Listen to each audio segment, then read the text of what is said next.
And welcome to the show, Professor Paul Moon, a New Zealand historian and a professor at the Auckland University of Technology. Paul, thanks for joining us again today. Good morning. Now, there is, I guess I was going to say what many, but I was going to say what many are called shocking, but it just is shocking. So let's just say there is some shocking information out in the last day or so that the survey of anti-Semitism in New Zealand 2021 has been released. And there are some quite shocking numbers in there from how ignorant Kiwis are about the Holocaust, up to and including things like the number of New Zealanders that thought the Jews brought the Holocaust on themselves. As a historian, the floor is yours, my friend. What are your thoughts around this survey? Well, there are a lot of ways to approach it. I think the first thing is that there's a colossal failure in our education system that allows roughly 1 in every 5 New Zealanders to be unaware of the Holocaust. It's almost Yeah. inconceivable. The sad thing is, the younger you go in terms of age groups of respondents, the higher the ignorance of the Holocaust is. So this is really concerning. Then you've got that 6%, which is a substantial number of people who think that the Jews somehow brought the Holocaust on themselves. That's the same line of thinking that says, well, women bring rape on themselves or, Yeah. or that sort of thing. It's almost inconceivable, and yet it's right in our presence. Some of the other numbers that came out, I'm just having a look at over here. As you say, 1 in 5, 17% said they knew, quote, virtually nothing about the Holocaust. 42% knew 6 million Jewish people were killed in the Holocaust. That means 60% of New Zealanders didn't know that number. Is it important to know that number?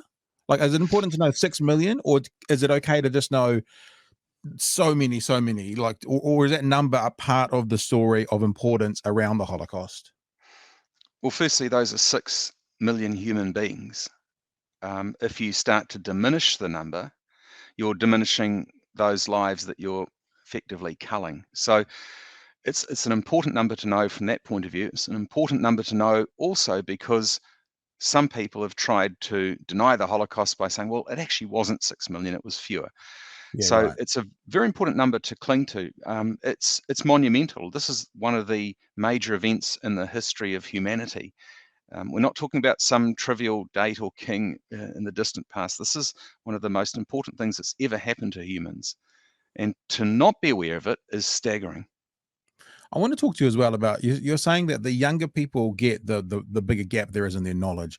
I did one of those silly quizzes online yesterday where it was like, if you can answer all these questions, we can tell you your IQ. I got tracked into that rabbit hole. I'm embarrassed to admit it out loud, but I did. But I knew all of the answers. And they were things, I mean, obviously they give answers that are easy enough because they want you to watch their advertising, but there were things from the moon landing to the Beatles to, some recent news, like the 50 or 60-year span.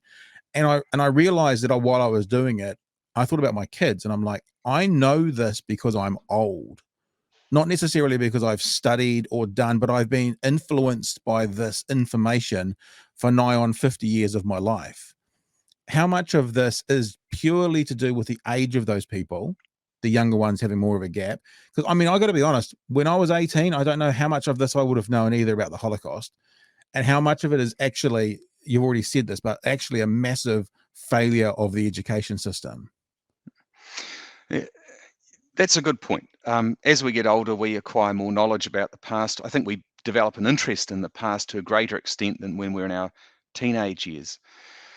There's another thing happening though, and that is this notion that some people have called the eternal present, that all that matters is what's happening right now. Before I Yeah. eat my meal, I'm going to take a photograph of it and put it on Facebook or Instagram or something because it's right now.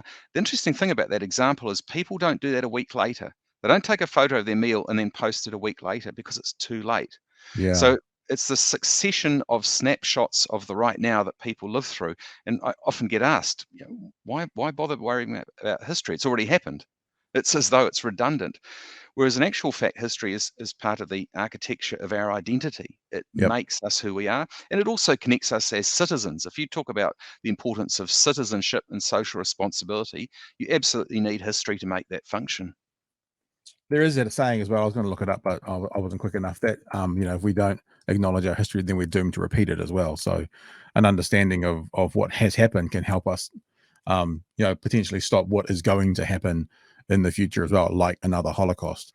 I want to bring up the actual story that I read up from on stuff, and I want to say give good talking about educating. Big kudos to Stacey Morrison and her husband for putting Anne Frank, or being involved with getting Anne Frank in Te Reo Māori as a source of education. There is a particular stat in here that I also want to ask you about.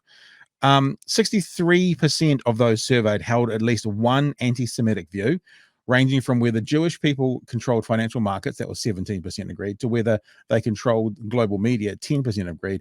The survey in the article says Jewish people control neither. Is that a particularly serious idea that 2 out of 3 Kiwis have one anti-Semitic view, in your opinion? It's hugely serious if one person in the country has that view, let alone that proportion, and that's a staggering figure. And the reason why the fact of that particular prejudice is so important is because it creates a stereotype about the nature of Jewish communities, that they're somehow not integrated, that they're secretive, that they have this way of controlling the world. And this is the sort of propaganda that preceded the rise of Nazi Germany. It was floating around Europe from the late Yeah. 19th and into the early 20th century, and it really nourished anti Semitism, and it led to, as I say, things like Nazi Germany, and of course, eventually its final fulfillment in the Holocaust. Because once you dehumanize something, once you turn something into lesser than, it's easier to then commit atrocities upon them. Once something becomes a virus or a rodent or a whatever in the eyes of the public, it's a lot easier to deal with the problem of eliminating that lesser than human quality than actually a human quality. 6% of held some of the harshest views, including disagreeing that New Zealand Jews were just as Kiwi as other New Zealanders, or that Kiwi Jews make a positive contribution to New Zealand society. So they'll think that they didn't do that. The group, this is the Holocaust group that did this, has a cause for concern. They said that they think 6% is not a small for a very troubling statement. That was also the same number as you've already said. 6% of respondents thought that the Jews brought the Holocaust on themselves. Two questions to that. Obviously, when I say obviously, it's because I read the news every day, so maybe it's not obvious to everyone, but it's been reported that the rise of far-right violence and statements and contributions to the society of New Zealand have grown since the Christchurch mosque attack. Do you have any understanding whether that number has gone from 2 to 6 in this sort of survey? Is that, because I hear that and I think, well, 94% of us don't hold those harsh views, which is great, but obviously 0% of us holding those views would be better. What do you think has contributed? What do you think from or since the Christchurch mosque shooting has contributed to the numbers we're seeing in this, if anything? It's really hard to know. It's very difficult to make all these connections. It's tempting to do it, but it's difficult to verify it with evidence, and that evidence at the moment doesn't exist. But I think we can start to join a few dots. There's some real ill will. These figures, the 6% figure that says, for example, the Jewish community isn't really part of New Zealand's community. I mean, that's demonstrably false in every dimension that you look at it from. It just doesn't make sense. So that's a fairly impoverished understanding of what New Zealand is, to hold that view. Then you go to the view that, well, the Jewish community somehow doesn't contribute. And I know absolutely, per capita, it's one of the most important philanthropical groups in New Zealand. It's Yeah. extraordinarily generous to the whole of the community in all sorts of ways. The only thing is, it's not publicized. I think you'll find that most Jewish philanthropic groups don't make a song and dance about what they do. They just very quietly contribute enormous amounts and an enormous amount of support and funds and so on to various activities in the country. Yeah. So these sorts of views come from a point of extreme ignorance. But the problem again is that extreme ignorance is a breeding ground for prejudice. And it's one step away from othering a group, saying, well, they're not like us, there's something Yeah. else, The to then others. saying, well, they threaten us. And that's where things start to tip over into very dangerous territory. And look, just and almost to negate the point, I wasn't making a point, but the question I just made, I think I often try to contextualize things.